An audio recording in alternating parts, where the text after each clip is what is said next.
For the past few years, I've been on a really deep and intense journey of self-discovery and personal growth. I spent so much time really trying to understand and create my identity whilst healing my wounds and expanding my self-love. Throughout this journey, I learned a thing or two, and I'm here to share with you this valuable wisdom so that you can use it to become the best version of yourself. Hello, welcome to my channel. I'm Shantae. I teach all things mindset mastery, personal growth, and healing. If you want to check out my resources, including the 25-day Best Self Blueprint, check the links in my descriptions. And with that being said, let's get straight into the video. Before I was really deep into this personal growth journey, I had a different idea of self-love. I thought what it meant to practice self-love was doing the face masks, having a consistent skincare routine, taking care of your body, hitting the gym like 6 times a week, being kind to yourself, doing meditations to take care of your mind, all of those sort of things. But I quickly realized that this in itself isn't what self-love is. It's just expressions of self-love. It's just a reflection of the self-love that you hold within you. So then, if all of those things aren't self-love, what is self-love? I guess this is the definition that I've come up with after years of learning and growing myself. I think that self-love really comes down to accepting yourself fully, embracing who you are, and loving all parts of who you are. It means releasing any guilt, any shame or regret that you've previously held on to. It means healing all of your wounds and facing your insecurities, your traumas, so that you can move through these things and return to a place of self-compassion. Developing true self-love is so much deeper than just taking care of your mind, your body, and your soul. It's about knowing who you are, accepting who you are, and embracing that fully, loving all versions of yourself, and releasing any sort of shame that you feel about any aspect of yourself. This means doing heavy shadow work, integrating your shadow into your life so that you can experience that deeply fulfilling sense of wholeness. If you're unfamiliar with shadow work and what the shadow self is, the shadow self stems from this idea that we have parts of ourselves that we have deeply suppressed over time. Growing up, as we're learning what is socially acceptable, what is seen as lovable and ideal, and anything that didn't check that criteria, we would suppress and hide away. As we grow up, this cycle continues, and we essentially suppress more parts of ourselves.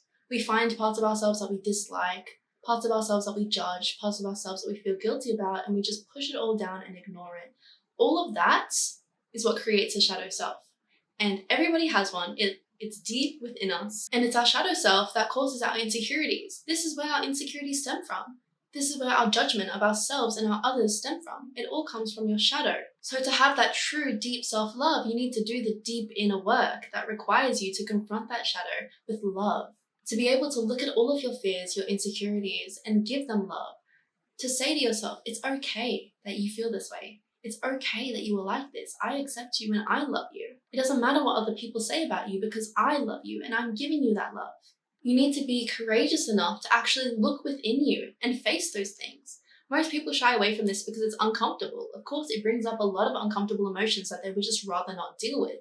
That is why most people are held back by their subconscious patterns, their subconscious programming, and their shadow. It's all just manifestations of their shadow. You need to be courageous enough to revisit the situations that made you forget your worth and then build it back up again. You need to reconnect with that sense. When we're children, we don't have insecurities and we don't lack self-love. We're just little pure bundles of joy and love and light. But what happens is as we grow older, we start to observe the environment around us. We start to absorb the patterns from our parents, our caregivers, our peers, our teachers. We start to have our own experiences that shape the way we see ourselves. So it's never really been about building your self-love. From the beginning, you were love. That's all that you were. It's just that over time you absorb these things that got in the way of you connecting with that. It blocked your connection from that true love that you have deep inside of you. So the journey is not about building your self-love, it's about unlearning all of the things that got in the way of you connecting with your innate sense of love. This could be your parents' unhealthy coping mechanisms, your best friend's insecurities, the toxic relationships that gave you trauma. It's all of these things that weigh on us and make us forget our innate sense of worth. They make us forget how worthy we really are, how lovable we are, and that it's okay to just be us. It's okay to just be you. Once you can move through and heal through all of the things that have been holding you back, that is when you will connect with your infinite love. Part of that journey means to accept that everything that ever happened to you happened for a reason. It happened to lead you to become the beautiful person that you are today. It happened to teach you lessons that you can extract very valuable wisdom from. The journey is about going within and exploring yourself. Your self-love journey is unique to you. You need to explore what has been holding you back. What is it that's blocking that connection to your infinite sense of love? Once you do the inner work and clear those blocks, that is when those outward expressions of self-love become so natural. Of course you show up for yourself. Of course you chase your goals. Of course you take care of your mind and your body. Why wouldn't you?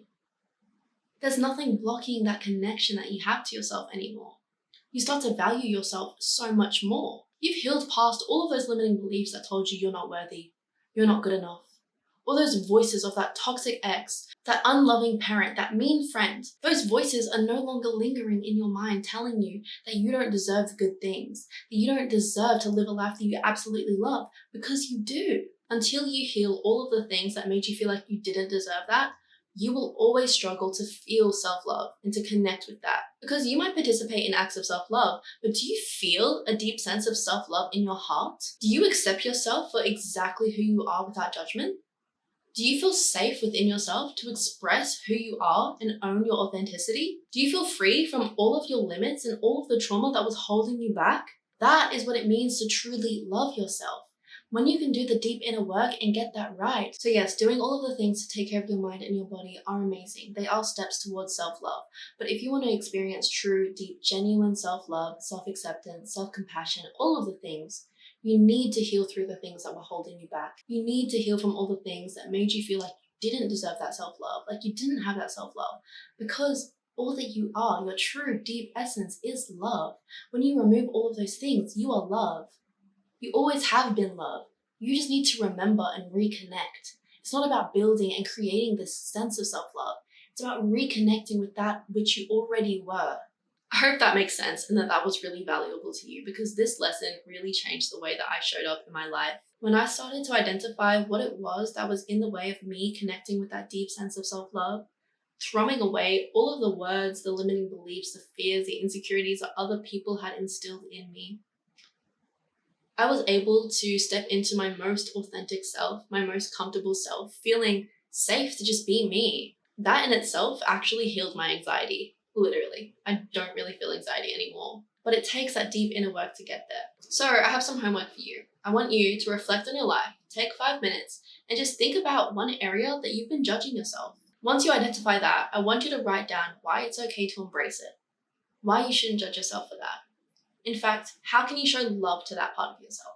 That will begin your journey of shadow work. If you want to be guided through the entire journey from beginning to end, and not just self-love, but deep shadow work, inner child healing, removing all of your mental limits, creating a powerful vision for you to step into, the entire process.